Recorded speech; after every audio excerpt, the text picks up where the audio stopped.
Now, existence, you see, is something that is spontaneous. The Chinese word for nature, zhiran, means that which happens of itself.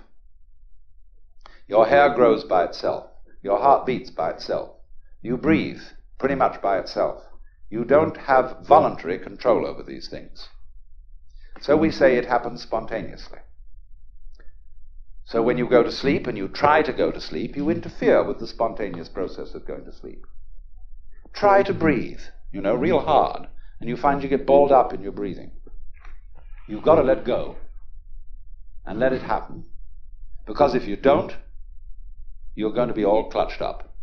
You're going to be constantly trying to do what can happen healthily only if you don't try. But we have a strange anxiety in us that if we don't interfere, it won't happen. And that's the root of an enormous amount of trouble. But the basis of it all is this, then. If we say, you must survive, or I must survive, life is earnest, and I've got to go on, then your life is a drag and not a game.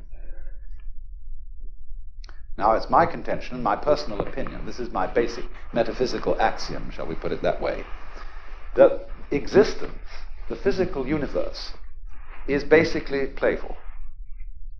There is no necessity for it whatsoever. It isn't going anywhere. That is to say, it doesn't have some destination that it ought to arrive at. In music, one doesn't make the end of a composition. If that were so, the best conductors would be those who played fastest. People go to a concert just to hear one crashing chord, because that's the end. Same way in dancing. You don't aim at a particular spot in the room. That's where you should arrive. The whole point of the dancing is